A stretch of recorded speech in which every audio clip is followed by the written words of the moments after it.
मोदी का सांसद कहता है कि देश में गृह युद्ध कराने के लिए सीजेआई संजीव खन्ना जिम्मेदार हैं और मोदी का दलाल पत्रकार कहता है कि पहलगाम में हुए आतंकी हमले के लिए सुप्रीम कोर्ट जिम्मेदार है। जी हां, चौंके मत सच है। आपको बता दें कि गृह मंत्री अमित शाह के बचाव में गोदी मीडिया ने सारी की सारी हदें ही पार करके रख दी हैं।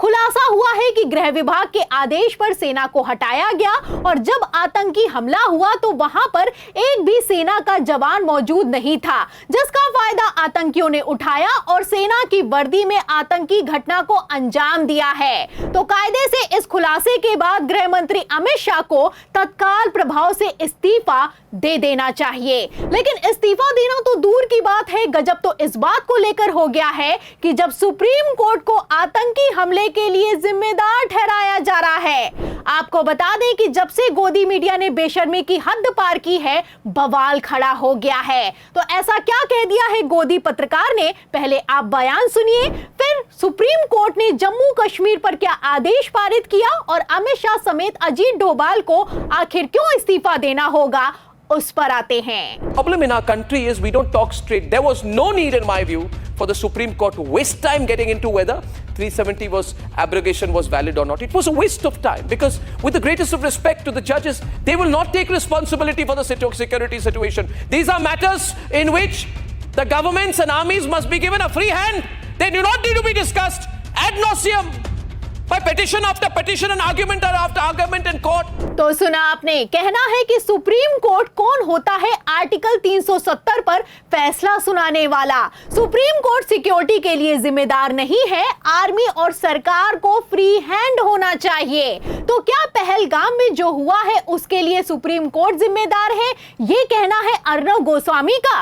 मतलब शर्म है कि आती नहीं। ये वही अर्नब गोस्वामी हैं जिन्होंने अपने चैनल की फेक टीआरपी बनाई। आरोप है कि अपने ही एक एम्प्लॉय को आत्महत्या करने के लिए उकसाया, फिर गिरफ्तारी हुई तो सुप्रीम कोर्ट के ही आदेश से जेल से बाहर आए हैं। तो आप देख सकते हैं कि जिस सुप्रीम कोर्ट ने इस गोदी पत्रकार की जान बचाई है, उसी सुप्रीम कोर्ट को लेकर कहना है कि सुप्रीम कोर्ट फैसला लेने वाला आखिर होता कौन है। आपको बता दें कि जब सुप्रीम कोर्ट में आर्टिकल 370 को फिर से बहाल करने की याचिका लगाई गई तो सुप्रीम कोर्ट ने याचिका को खारिज कर दिया और खारिज करते हुए भारतीय जनता पार्टी के हक में फैसला सुनाया।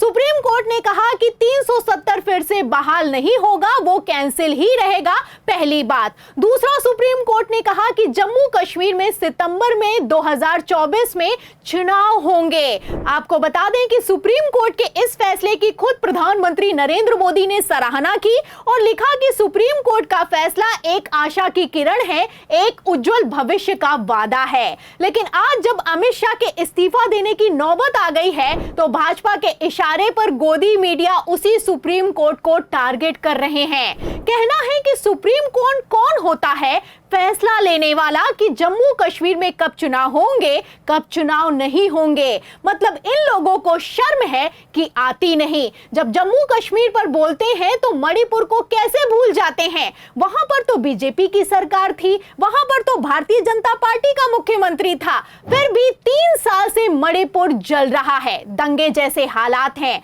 और वो भी तब जल रहा है जब गृह मंत्री अमित शाह ने खुद मणिपुर जाकर शांति का वादा किया था।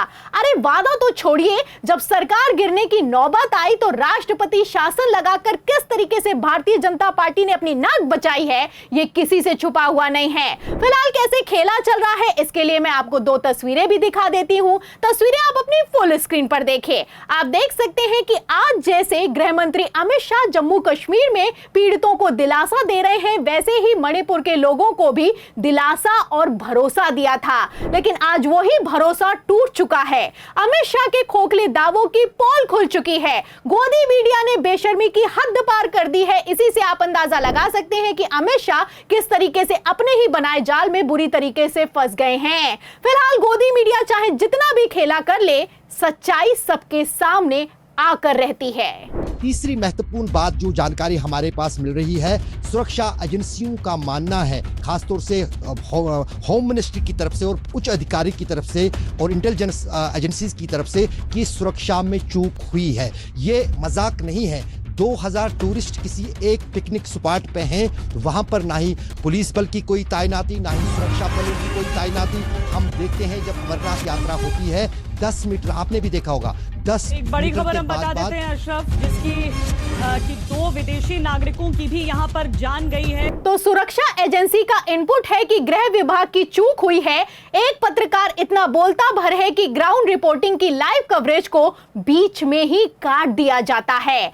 अमित शाह जिनके अंडर गृह विभाग आता है, अजीत डोभाल जिनके अंडर सुरक्षा एजेंसियां आती हैं, क्या इन दोनों को इस खतरे की जानकारी नहीं थी? और अगर जानकारी नहीं थी तो क्या तत्काल प्रभाव से अमित शाह और अजीत डोभाल को इस्तीफा नहीं दे देना चाहिए?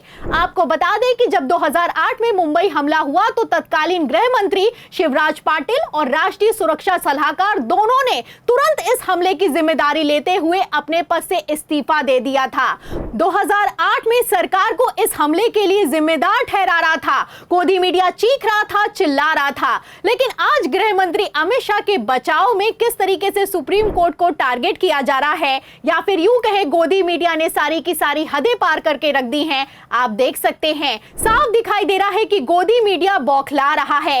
इसीलिए कभी सुप्रीम कोर्ट के फैसले पर उंगली उठाई जा रही है तो कभी ग्राउंड लाइव कवरेज को ही शाह की पोल खुलने पर बीच में ही काट दिया जा रहा है। आपको बता दें कि 2008 की खबर 2025 में तेजी से वायरल हो रही है, लेकिन 56 इंच का दावा करने वाली मोदी सरकार को शर्म है कि आती नहीं। और बेशर्मी तो इतनी सवार है कि मोदी सरकार और मोदी की पालतू मीडिया ने अपनी नाकामी के लिए सुप्रीम कोर्ट को निशाना बनाना शुरू कर दिया है। किसी ने ठीक ही कहा है कि जब नाश मनुज पर छाता है तो सबसे पहले विवेक मर जाता है। तो क्या यही कुछ होता हुआ नजर आ रहा है? क्या इस बार सुप्रीम कोर्ट से पंगा लेकर भारतीय जनता पार्टी ने ताबूत की आखिरी कील को ठोक दिया है? और सबसे बड़ा सवाल, क्या सुप्रीम कोर्ट पर सवाल करने से शाह और डोभाल के इस्तीफे का सवाल खत्म हो जाएगा? इन सभी सवालों के जवाब में आपको क्या लगता है? जिस तरीके से प्रधानमंत्री नरेंद्र मोदी ने अपना सऊदी अरब का दौरा अधूरा छोड़ दिया है,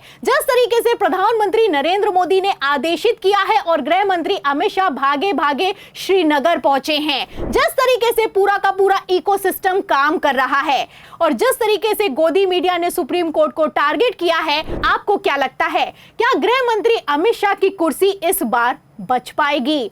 इस सवाल के जवाब में इस पूरी रिपोर्ट पर, गोदी मीडिया के खेल पर आपकी क्या राय है, हमें कमेंट बॉक्स में जरूर लिखें। वीडियो को ज्यादा से ज्यादा शेयर करें ताकि सच्चाई दूसरों तक पहुंच सके। हमारे चैनल को लाइक करें, सब्सक्राइब करें, ज्वाइन करें। फिर मिलती हूं अगली खबर के साथ, तब तक के लिए धन्यवाद।